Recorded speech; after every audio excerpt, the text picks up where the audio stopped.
ನಟ ದರ್ಶನ್ಗೆ ಜೈಲಿನಲ್ಲಿ ಕನಿಷ್ಠ ಸೌಲಭ್ಯವನ್ನ ಕಲ್ಪಿಸದ ಆರೋಪ ಇಲ್ಲಿ ಕೇಳಿ ಬರ್ತಾ ಇದೆ. ಇನ್ನು ನಟ ದರ್ಶನ್ಗೆ ಜೈಲಿನಲ್ಲಿ ಕನಿಷ್ಠ ಸೌಲಭ್ಯವೂ ಕೂಡ ಸಿಗ್ತಾ ಇಲ್ಲ. ರೇಣುಕಾಸ್ವಾಮಿ ಕೊಲೆ ಪ್ರಕರಣದಲ್ಲಿ ದರ್ಶನ್ ಮತ್ತೆ ಈಗ ಪರಪ್ಪನ ಅಗ್ರಹಾರವನ್ನ ಸೇರಿದ್ದಾರೆ. ಇಲ್ಲಿ ನಟ ದರ್ಶನ್ ಅವರಿಗೆ ಜೈಲಿನಲ್ಲಿ ಕನಿಷ್ಠ ಸೌಲಭ್ಯವೂ ಕೂಡ ಸಿಗ್ತಾ ಇಲ್ಲ.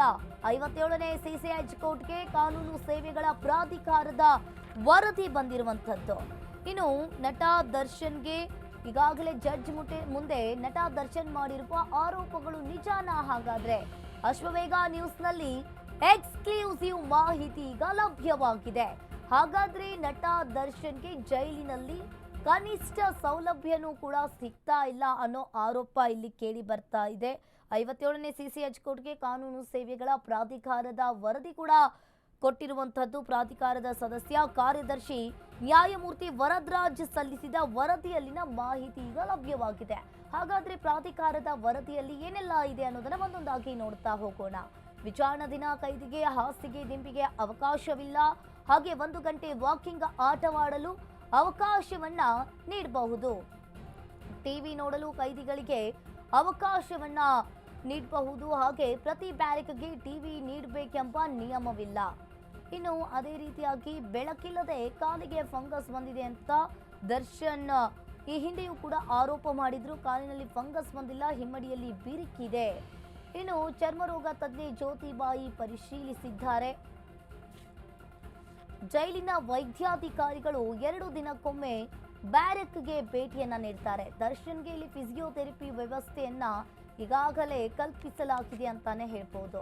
ನಟ ದರ್ಶನ್ ವಕೀಲರು ಎತ್ತಿದ್ದ ಎಲ್ಲಾ ತಕರಾರುಗಳನ್ನ ಪರಿಶೀಲನೆ ಮಾಡ್ತಾ ಇದ್ದಾರೆ. ದರ್ಶನ್ ಬ್ಯಾರಕ್ನಲ್ಲಿ ಒಂದು ಇಂಡಿಯನ್, ಒಂದು ವೆಸ್ಟರ್ನ್ ಟಾಯ್ಲೆಟ್ ಇದೆ. ವಿಚಾರಣಾಧೀನ ಕೈದಿಗೆ ಹಾಸಿಗೆ ದಿಂಬಿಗೆ ಅವಕಾಶವಿಲ್ಲ. ಇನ್ನು 1 ಗಂಟೆ ವಾಕಿಂಗ್ ಆಟವಾಡಲು ಮಾತ್ರ ಅವಕಾಶವನ್ನ ನೀಡಬಹುದು. ಟಿವಿಯನ್ನ ನೋಡೋದಕ್ಕೆ ಅವಕಾಶ ಕೂಡ ನೀಡಬಹುದು ಅನ್ನೋದು ಈ ಪ್ರಾಧಿಕಾರದ ವರದಿಯಲ್ಲಿದೆ.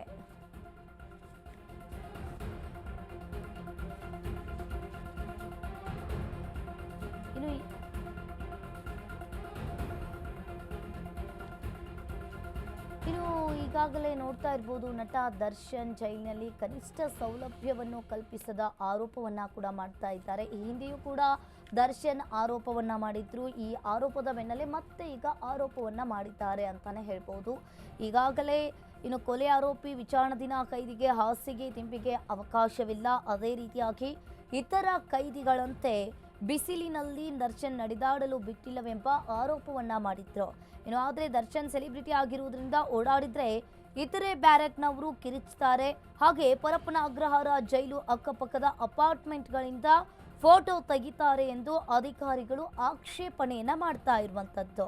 ಇನ್ನು ಈಗಾಗಲೇ ಜೈಲಿನ ಶಿಸ್ತು ಪಾಲನೆ ನಿರ್ವಹಣೆಯನ್ನ ಹೊರತುಪಡಿಸಿ ವಾಕಿಂಗ್ ಆಟಕ್ಕೆ ಅವಕಾಶವನ್ನ ನೀಡಬೇಕು. ಹಾಗೆ ಟಿವಿಯನ್ನ ನೋಡೋದಕ್ಕೆ ಕೈದಿಗಳಿಗೆ ಅವಕಾಶವನ್ನ ನೀಡಬಹುದು. ಅದೇ ರೀತಿಯಾಗಿ ಇಲ್ಲಿ ಪ್ರತಿ ಬ್ಯಾರಕ್ಗೂ ಕೂಡ ಟಿವಿ ನೀಡಬೇಕು ಅನ್ನೋದು ಎಲ್ಲಿ ಕೂಡ ನಿಯಮವಿಲ್ಲ.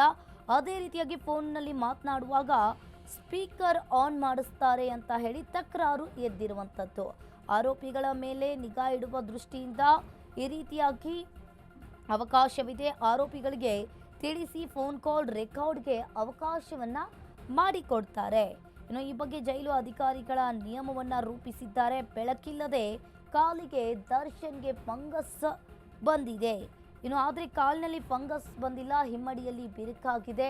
ಈಗಾಗಲೇ ದರ್ಶನ್ಗೂ ಕೂಡ ಫಿಸಿಯೋಥೆರಪಿ ವ್ಯವಸ್ಥೆ ಕೂಡ ಅವರಿಗೆ ಕಲ್ಪಿಸಲಾಗಿರುವಂಥದ್ದು.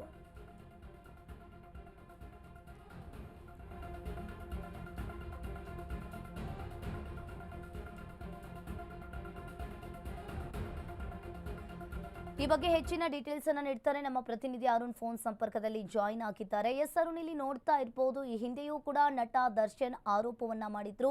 ಇನ್ನು ಈ ಬಾರಿಯೂ ಕೂಡ ನಟ ದರ್ಶನ್ಗೆ ಜೈಲಿನಲ್ಲಿ ಕನಿಷ್ಠ ಸೌಲಭ್ಯವೂ ಸಿಗ್ತಾ ಇಲ್ಲ ಅಂತ ಹೇಳಿ ಆರೋಪವನ್ನ ಮಾಡ್ತಾ ಇದ್ದಾರೆ.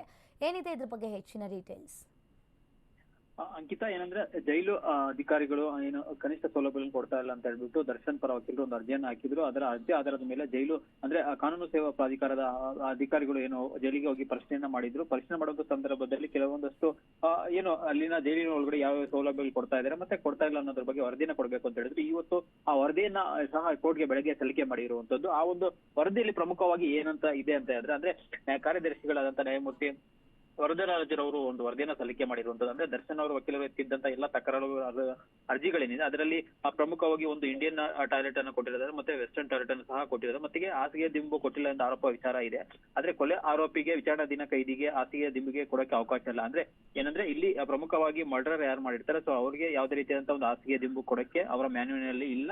ಸೊ ಹಾಗಾಗಿ ಅವರು ಮ್ಯಾನ್ಯುವಲ್ ಪ್ರಕಾರ ನಡ್ಕೊಂಡಿದ್ದಾರೆ ಅಂತ ಹೇಳ್ಬಿಟ್ಟು ವರದಿಯಲ್ಲಿ ಉಲ್ಲೇಖ ಮಾಡಿರುವಂತದ್ದು. ಮತ್ತೆ ಆ ಒಂದು ಏನು ಅದು ನಿಮ್ಗೆ ಶಿಕ್ಷೆ ಒಳಗಾಗಿದ್ರೆ ಅಂದ್ರೆ ಆರೋಪಿಗಳಿಗೆ ಏನೋ ಶಿಕ್ಷೆ ಆಗಿದ್ರೆ ಅಂತವ್ರಿಗೆ ಮಾತ್ರ ಬೆಡ್ ಹಾಸಿಗೆ ದಿಂಬು ಕೊಡಕ್ಕೆ ಮ್ಯಾನ್ಯುವಲ್ ಅಲ್ಲಿ ಅವಕಾಶವಿದೆ. ಆದ್ರೆ ದರ್ಶನ್ ಅವರಿಗೆ ಇನ್ನೂ ಸಹ ಶಿಕ್ಷೆ ಆಗಿಲ್ಲ, ಹಾಗಾಗಿ ಅವ್ರಿಗೆ ಕೊಡಕ್ಕೆ ಇಲ್ಲ. ಹಾಗಾಗಿ ಜೈಲು ಅಧಿಕಾರಿಗಳು ಏನು ನಿಯಮ ಇದೆ ಅದರ ಪ್ರಕಾರ ನಡ್ಕೊಂಡಿದ್ದಾರೆ ಅಂತಾನು ಸಹ ಉಲ್ಲೇಖವನ್ನ ಮಾಡಿರುವಂತದ್ದು. ಮತ್ತೆ ಇತರ ಕೈದಿಗಳಂತೆ ಬಿಸಿಲಲ್ಲಿ ದರ್ಶನ್ ನಡೆದಾಡಲು ಬಿಟ್ಟಿಲ್ಲ ಅಂತ ಆರೋಪವನ್ನು ಸಹ ಇದೆ. ಆದ್ರೆ ನಿಯಮದಂತೆ ಅವ್ರಿಗೆ 1 ಗಂಟೆಗಳ ಕಾಲ ವಾಕಿಂಗ್ ಅವಕಾಶವನ್ನ ಇದೆ. ಮತ್ತೆ ಆಟ ಆಡಲು ಸಹ ಅವಕಾಶವನ್ನು ಸಹ ನೀಡಬಹುದು ಅಂತಾನು ಸಹ. ಆದ್ರೆ ದರ್ಶನ್ ಸೆಲೆಬ್ರಿಟಿ ಆಗಿರೋದ್ರಿಂದ ಓಡಾಡಿ ಬ್ಯಾರಕ್ ಪಕ್ಕದ ಕೈದಿಗಳು ಯಾರಿರ್ತಾರೆ ಮತ್ತೆ ಅವ್ರು ಕಿರಿಸ್ತಾರೆ. ಮತ್ತೆ ಇದರಿಂದ ಜೈಲಿನ ಭದ್ರತೆ ದೃಷ್ಟಿಯಿಂದ ನಿರಾಕರಣೆ ಮಾಡಿದ್ದಾರೆ ಅಂತ ಸಹ ಹೇಳಿದೆ. ಯಾಕಂದ್ರೆ ಪರಪ್ನಗರ ಜೈಲು ಅಕ್ಕಪಕ್ಕದ ಅಪಾರ್ಟ್ಮೆಂಟ್ ಗಳೇನಿದೆ ಸೊ ಅವು ಸಹ ಫೋಟೋ ತೆಗಿತಾರೆ. ಯಾಕಂದ್ರೆ ದರ್ಶನ್ ಇರುವಂತಹ ಬ್ಯಾರಕ್ ಏನಿದೆ ಸೊ ಅದ್ರ ಪಕ್ಕದಲ್ಲೇ ಕೆಲವೊಂದು ಅಪಾರ್ಟ್ಮೆಂಟ್ ಗಳಿದೆ.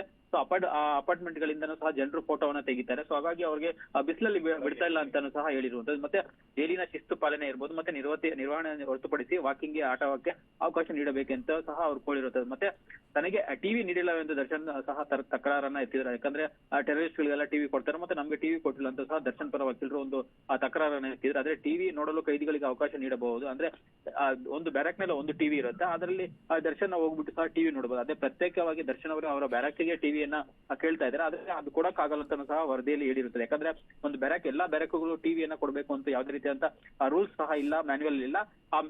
ಅಲ್ಲಿ ಇಲ್ಲದೆ ಇರೋದ್ರಿಂದ ಅವರು ರೂಲ್ಸ್ ಪ್ರಕಾರ ನಡ್ಕೊಂಡಿದ್ದಾರೆ ಅನ್ನೋದನ್ನು ಸಹ ವರದಿಯಲ್ಲಿ ಉಲ್ಲೇಖ ಮಾಡಿದ್ರು. ಮತ್ತೆ ಫೋನ್ ನಲ್ಲಿ ಮಾತನಾಡುವಾಗ ಸ್ಪೀಕರ್ ಅನ್ನ ಆನ್ ಮಾಡಿಸ್ತಾರೆ ಅಂತ ತಕರಾರು ಸಹ ಅವ್ರ ಪರ ವಕೀಲರು ಎತ್ತಿದ್ರು. ಆದ್ರೆ ಆರೋಪಿಗಳ ಮೇಲೆ ನಿಗಾ ಇಡುವ ದೃಷ್ಟಿಯಿಂದ ಅವಕಾಶ ಇದೆ ಅಂತ ಕಾನೂನಲ್ಲಿ ತಿಳಿಸ್ಕೊಟ್ಟಿರುವಂತದ್ದು. ಮತ್ತೆ ಆ ಜೈಲಿನ ಮ್ಯಾನ್ಯುವಲ್ ಏನಿದೆ ಸೊ ಅದ್ರ ಪ್ರಕಾರ ನಾವು ಕಾಲ್ ರೆಕಾರ್ಡಿಂಗ್ ಅವಕಾಶ ಇದೆ ಅಂತಾನು ಸಹ ಹೇಳಿರುವಂತದ್ದು. ಮತ್ತೆ ಈ ಬಗ್ಗೆ ಜೈಲು ಅಧಿಕಾರಿಗಳು ನಿಯಮ ರೂಪಿಸಿದ್ದಾರೆ ಅಂತಾನು ಸಹ ಹೇಳಿರುವಂತದ್ದು. ಮತ್ತೆ ಯಾರು ಫೋನ್ ಅಲ್ಲಿ ಮಾತಾಡ್ತಾರೆ ಕೈದಿಗಳಿಗೆ ಅವ್ರಿಗೆ ಹೇಳಿ ಮತ್ತೆ ಅವರ ಅನುಮತಿನ ಪಡೆದುಕೊಂಡು ರೆಕಾರ್ಡಿಂಗ್ ಅನ್ನ ಮಾಡ್ತಾರೆ ಅಂತಾನು ಸಹ ನಿಯಮದಲ್ಲಿದೆ. ಮತ್ತೆ ಅದೇ ರೀತಿ ಅವರ ವರದಿಯಲ್ಲಿ ಇನ್ನೊಂದು ಬ್ರೇಕಿಂಗ್ ಕೂಡ ಬರ್ತಾ ಇದೆ. ಜೈಲಿನಲ್ಲಿ ಮತ್ತೆ ಕಳ್ಳಾಟವಾಡ್ತಾ ಇದ್ದಾರಾ ನಟ ದರ್ಶನ್ ಅನ್ನೋ ಪ್ರಶ್ನೆ ಎದ್ದಿರುವಂತದ್ದು. ಜೈಲಿನ ನಿಯಮಗಳನ್ನ ಮೀರಿ ಬೇಡಿಕೆಯನ್ನ ಇಟ್ರ ದರ್ಶನ್. ಜೈಲಿನ ನಿಯಮ ಪಾಲನೆಗೆ ಸುಪ್ರೀಂ ಇಲ್ಲಿ ಖಡಕ್ ಆಗಿ ಆರ್ಡರ್ ಅನ್ನ ನೀಡಿದೆ. ಆದ್ರೂ ಕೂಡ ಜೈಲಿನ ನಿಯಮಗಳನ್ನ ಇಲ್ಲೇನಾದ್ರೂ ದರ್ಶನ್ ತಿರುಚಿ ಹಾಕಿದ್ರ? ಜೈಲಿನ ನಿಯಮವನ್ನ ಮೀರಿ ಕೋರ್ಟ್ಗೆ ಮತ್ತೆ ದರ್ಶನ್ ಬೇಡಿಕೆ ಇಟ್ರ ಅನ್ನೋದು ಪ್ರಶ್ನೆ ಎದ್ದಿರುವಂತದ್ದು. ಇಲ್ಲಿ ದರ್ಶನ್ ನಿಯಮವನ್ನ ಮೀರಿ ಕೋರ್ಟ್ಗೆ ಬೇಡಿಕೆಯನ್ನ ಇಟ್ರ ಅನ್ನೋದು ಇಲ್ಲಿ ಒಂದ್ ಕಡೆ ಪ್ರಶ್ನೆ ಎದ್ದಿರುವಂತದ್ದು. ಈಗಾಗಲೇ ಒಂದ್ ಕಡೆ ರೇಣುಕಾಸ್ವಾಮಿ ಕೊಲೆ ಪ್ರಕರಣದಲ್ಲಿ ದರ್ಶನ್ ಮತ್ತೆ ಪರಪ್ಪನ ಅಗ್ರಹಾರ ಸೇರಿದ್ದಾರೆ. ಜೈಲಿನ ನಿಯಮಗಳನ್ನ ಮೀರಿ ಮತ್ತೆ ಕೋರ್ಟ್ಗೆ ಬೇಡಿಕೆಯನ್ನ ಇಟ್ರ. ಈಗಾಗಲೇ ಜೈಲಿನ ನಿಯಮ ಪಾಲನೆಗೆ ಸುಪ್ರೀಂ ಕೋರ್ಟ್ ಕೂಡ ಖಡಕ್ ಆಗಿ ಆರ್ಡರ್ ಕೊಟ್ಟಿರುವಂತದ್ದು. ಆದ್ರೂ ಕೂಡ ಜೈಲಿನ ನಿಯಮಗಳನ್ನ ತಿರುಚಿ ಹಾಕಿದ್ರ ಅನ್ನೋ ದರ್ಶನ್ ಇಲ್ಲಿ ಬೇಡಿಕೆ ಎದ್ದಿರುವಂತದ್ದು. ಎಸ್ ಅರುಣ್, ಈಗ ಇಲ್ಲಿ ನೋಡ್ತಾ ಇರ್ಬೋದು, ಇಲ್ಲಿ ಮತ್ತೆ ದರ್ಶನ್ ತಮ್ಮ ನಿಯಮಗಳನ್ನ ಮೀರಿ ಕೋರ್ಟ್ಗೆ ಮತ್ತೆ ಹೆಚ್ಚಾಗಿ ಬೇಡಿಕೆ ಇಟ್ರ ಅನ್ನೋದು ಪ್ರಶ್ನೆ ಎದ್ದಿರುವಂತದ್ದು. ಇದ್ರ ಬಗ್ಗೆ ಏನಿದೆ ಹೆಚ್ಚಿನ ಡೀಟೇಲ್ಸ್? ಖಂಡಿತವಾಗ್ಲೂ ಅಂಕಿತಾ, ಯಾಕಂದ್ರೆ ಜೈಲು ಅಧಿಕಾರಿಗಳು ತಮ್ಮ ನಿಯಮಗಳೇನಿದೆ ಮತ್ತೆ ಜೈಲುಗಳ ಮ್ಯಾನ್ಯುವಲ್ ಏನಿದೆ ಅದರ ಪ್ರಕಾರ ಎಲ್ಲಾ ರೀತಿಯ ಅವ್ರಿಗೆ ಕೊಡಬೇಕಾದ ಸೌಲಭ್ಯಗಳನ್ನ ಕೊಟ್ಟಿದ್ದಾರೆ ಅನ್ನೋದು ಆಗಿದೆ. ಆದ್ರೆ ಏರಿಂಗ್ ಸಂದರ್ಭದಲ್ಲಿ ಅವ್ರಿಗೆ ಮತ್ತೆ ಬೆಳಕಿರೋ ಕಡೆ ಬಿಡ್ತಾ ಇಲ್ಲ ಅಂತ ಸಹ ಆರೋಪವನ್ನ ಮಾಡಿ ಬಿರಿಕಿದೆ ಅಂತಾನು ಸಹ ಈಗ ಅಲ್ಲಿನ ಪರಿಶೀಲನೆ ಮಾಡುವಂತ ಸಂದರ್ಭದಲ್ಲಿ ಗೊತ್ತಾಗಿದೆ. ಸುಮ್ಮನೆ ಅವರು ನ್ಯಾಯಾಧೀಶರ ಮುಂದೆ ಬಂದಿದೆ, ನನಗೆ ಕೈಯಲ್ಲಿ ಫಂಗಸ್ ಬಂದಿದೆ, ಬಟ್ಟೆಗಳು ವಾಸನೆ ಬರ್ತಾ ಇದೆ ಅಂತ ಹೇಳ್ಬಿಟ್ಟು ಅಲ್ಲೂ ಸಹ ಸುಳ್ಳು ಹೇಳಿರುವಂತದ್ದು ಇಲ್ಲಿ ಗೊತ್ತಾಗ್ತಾ ಇದೆ. ಯಾವುದೇ ಆ ರೀತಿ ಯಾವುದೇ ಆಗಿಲ್ಲ ಅಂದ್ಬಿಟ್ಟು ಜೈಲಿನ ಏನು ಕಾನೂನು ಸೇವಾ ಪ್ರಾಧಿಕಾರದ ಅಧಿಕಾರಿಗಳು ಏನು ಭೇಟಿ ಕೊಟ್ಟಿದ್ದಾರೆ ಮತ್ತೆ ಅವರ ವರದಿಯಲ್ಲಿ ಸಹ ಉಲ್ಲೇಖ ಆಗಿರುವಂತದ್ದು ಇಲ್ಲೂ ಗೊತ್ತಾಗುತ್ತೆ. ಮತ್ತೆ ಜೈಲಿನಲ್ಲಿ ದರ್ಶನ್ ಅವರು ಏನು ನಾಟಕವನ್ನ ಮಾಡ್ತಾ ಇದ್ದಾರೆ. ಯಾಕಂದ್ರೆ ದರ್ಶನ್ ಅವರು ಆದಷ್ಟು ಬೇಗ ಹೊರಗಡೆ ಬರ್ಬೇಕು ಮತ್ತೆ ಹೊರಗಡೆ ಬರ್ಬೇಕು ಅನ್ನೋದು ಅವರ ಮನಸ್ಸಿನಲ್ಲಿ ಇರುವಂತದ್ದು. ಮತ್ತೆ ಆ ರೀತಿನೇ ಅವರ ಪರ ವಕೀಲರು ಸಹ ಒಂದು ಅರ್ಜಿಗಳನ್ನ ಸಲ್ಲಿಕೆ ಮಾಡ್ತಾರೆ. ಮತ್ತೆ ದರ್ಶನ್ಗೆ ಏನೋ ಫಂಗಸ್ ಬಂದಿದೆ ಅಂತ ಏನು ಹೇಳಿದ್ರು, ಆ ಸಂದರ್ಭದಲ್ಲಿ ಚರ್ಮ ರೋಗ ತಜ್ಞ ಆದಂತ ಜ್ಯೋತಿಬಾಯಿ ಅವರು ಪರಿಶೀಲನೆ ಮಾಡಿದ್ದಾರೆ. ಮತ್ತೆ ಜೈಲಿನ ವೈದ್ಯಾಧಿಕಾರಿಗಳು ಸಹ 2 ದಿನಕ್ಕೊಮ್ಮೆ ಬೆರಗ್ಗೆ ಭೇಟಿ ನೀಡ್ತಾರೆ. ಸೊ ಆ ಬೆರಕನ್ನ ಪರಿಶೀಲನೆ ಸಹ ಮಾಡ್ತಾರೆ. ಅದೇ ಆ ರೀತಿ ಯಾವುದೇ ರೀತಿಯಂತ ವ್ಯವಸ್ಥೆ ಸಹ ಅಲ್ಲಿ ಇಲ್ಲ. ಸುಮ್ಮನೆ ಫಂಗಸ್ ಬಂದಿದೆ ಅಂತ ದರ್ಶನ್ ಮಾತ್ರ ಹೇಳ್ಕೊಂತಾ ಇದ್ದಾರೆ. ಜೈಲಿನ ಅಂದ್ರೆ ಅಲ್ಲಿನ ವಿಡಿಯೋ ಕಾನ್ಫರೆನ್ಸ್ ಮುಖಾಂತರ ಬಂದಾಗ ಸಂದರ್ಭದಲ್ಲಿ ಸಹ ಅವರು ನ್ಯಾಯಾಧೀಶರ ಮುಂದೆ ಈ ರೀತಿ ಹೇಳ್ಕೊಂಡಿದ್ರು. ಮತ್ತೆ ದರ್ಶನ್ಗೆ ಫಿಸಿಯೋಥೆರಪಿಯನ್ನ 2 ದಿನಗಳಿಗೊಮ್ಮೆ ಕೊಡ್ಲಾಗ್ತಿದೆ ಅಂತ ಸಹ ವರದಿಯಲ್ಲಿ ಹೇಳಿದ್ದಾರೆ. ಯಾಕಂದ್ರೆ ಅಲ್ಲಿ ನಮಗೆ ಫಿಸಿಯೋಥೆರಪಿ ಕೊಡ್ತಾ ಇಲ್ಲ ಮತ್ತೆ ವೈದ್ಯರು ಕೊಡ್ತಾ ಇಲ್ಲ ಅಂತ ಬಿಟ್ಟು ದರ್ಶನ್ ಅವರು ಹೇಳಿದ್ರು. ಆದ್ರೆ